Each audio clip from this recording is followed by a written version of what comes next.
मम्मा पकौड़े बहुत टेस्टी बने हैं। सच में एकदम जबरदस्त। बस बाहर बारिश और हो रही होती तो इन पकौड़ों का मजा दोगुना हो जाता। हाँ तो उसमें क्या देर है, टीवी पर बता रहे थे हफ्ते भर में मॉनसून आ जाएगा। और सुनिए, बारिश से पहले छत का काम भी करवाना है। हाँ, तुम चिंता मत करो, मैंने मिस्त्री से बात कर ली है। वो कल से ही छत की मरम्मत शुरू कर देगा और 2-4 दिनों में काम पूरा भी हो जाएगा। बस खर्चा हो जाएगा इस सब में। आप चिंता मत कीजिए, हम थोड़ा हाथ रोक कर खर्च करेंगे, फिर सब ठीक हो जाएगा। लेकिन छत की रिपेयरिंग जरूरी है, वरना बारिश में इस बार भी छत टपकने लगी तो बड़ी मुसीबत हो जाएगी। सही बोल रही हो। चलो अब मैं चलता हूँ, शाम को मिस्त्री आएगा तो उसे पूरी छत दिखा देना। अच्छा जी आप चिंता मत कीजिए। ये एक मिडिल क्लास परिवार है। यहाँ कमाई जरूरत के हिसाब से है, लेकिन खुशियां भरपूर हैं। किसी को किसी से कोई शिकायत नहीं। 2 कमरों का अपना छोटा सा मकान है और रहने वाले बस 3। भैया, पिछली बार यहाँ से बहुत पानी टपका था, तो यहाँ थोड़ा ज्यादा मसाला लगाना, और वो वहाँ पर भी। अरे मैडम जी, यहाँ वहाँ नहीं, आपकी पूरी छत पर मसाला लगेगा। भाई साहब ने जितना बताया था उससे ज्यादा का काम है आपका, खर्चा बढ़ेगा। अच्छा, वो आप इनसे बात कर लीजिएगा, पर काम तो करवाना ही है, वो भी बारिश शुरू होने से पहले। खर्च बढ़ा, लेकिन फिर भी किसी तरह मैनेज करके छत की मरम्मत अच्छे से हो ही गई, और वो भी बिल्कुल ठीक वक्त पर। उधर बारिश भी बिल्कुल ठीक वक्त पर शुरू हो गई।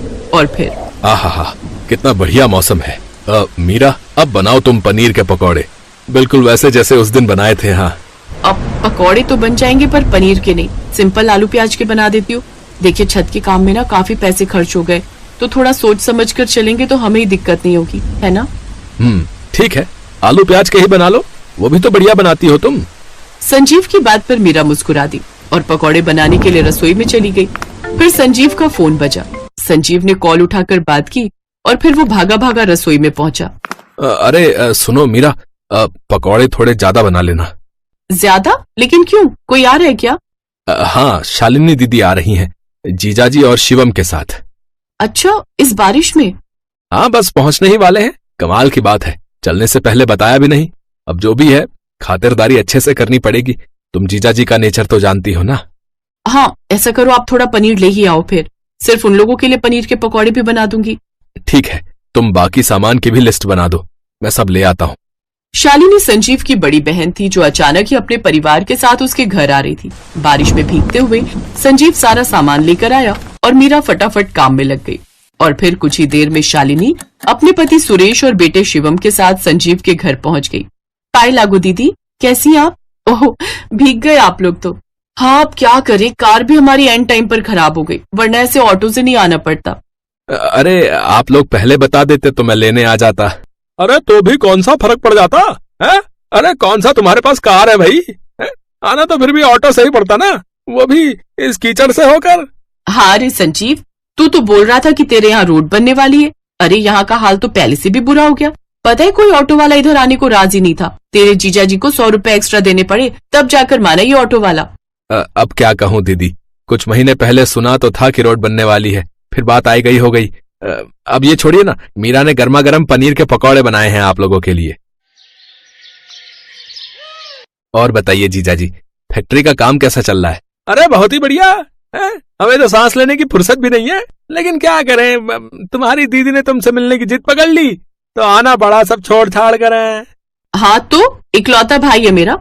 और सुन लीजिए, साफ साफ कह देती हूँ, इस बार अच्छे से रुक कर जाना है मुझे। पिछली बार की तरह नहीं कि बस 2-4 दिन रुक कर वापसी का टिकट बुक करने लगे। हाँ, दीदी बिल्कुल ठीक कह रही हैं। वैसे भी कौन सा आप लोग रोज रोज आते हो? क्या बात है, मीरा कुछ नहीं बोल रही? हमारा आना अच्छा नहीं लगा क्या उसे? अरे नहीं दीदी, बस सोच रही थी कि डिनर में क्या बनाऊं। शालिनी और उसका परिवार यहाँ मेहमान नहीं बल्कि बिन बुलाई आफत बनकर आए थे, जिसे ना चाहते हुए भी अब संजीव और मीरा को झेलना ही था। बात सिर्फ खाने पीने तक होती तब भी ठीक था, घर की हर चीज को लेकर इन तीनों के नखरे ही अलग थे। मम्मी, हमारे पास 2 कमरे, फिर भी हम जमीन पर क्यों सो रहे हैं? वो शिवम भैया को अकेले सोने की आदत है ना, इसलिए। अब कोई बात नहीं बेटा, कुछ ही दिनों की तो बात है। कुछ दिन की नहीं मीरा, मुझे तो इस बार दीदी का लंबा दौरा लगता है। मुझे तो टेंशन खर्चे पानी की है। छत की रिपेयरिंग में पहले ही बहुत पैसे खर्च हो गए। आप चिंता मत कीजिए जी, मेहमान भगवान समान होते हैं, उनकी आवभगत में कोई कमी नहीं होनी चाहिए। आप ऐसा कीजिए, मेरी एक सोने की अंगूठी कल जाकर गिरवी रख दीजिए, फिलहाल काम चल जाएगा उससे। फिर आगे जब संभल जाएंगे तो छुड़वा लेंगे उसे। तो नौबत यहाँ तक आ पहुंची थी। और फिर एक दिन, चुप कर, थोड़ा एडजस्ट कर ले, जब तक सारा मामला सुलट नहीं जाता। हाँ, तेरी मम्मी ठीक बोल रही है। मैं तो कहता हूँ बारिश का अच्छा बहाना मिल गया है तो 1-2 महीने यही रह लेते हैं। बट पापा, यहाँ बहुत दिक्कत है, रूम कितना छोटा है। अरे बस कर, वहां अपने मोहल्ले में जो कुश्ती करके आए वो कम है क्या? पड़ोसी के लड़के की सारी हड्डियां तोड़ कर रख दी। वो तो अच्छा हुआ कि हम तेरे कांड के बाद फौरन यहाँ चले आए, वरना भी पुलिस स्टेशन की हवा खा रहा होता तू। इस बातचीत को सुनकर मीरा को सब समझ आ गया कि उसके नखरीले ननद नंदोई आखिर क्यों उसके यहाँ टिके हुए हैं।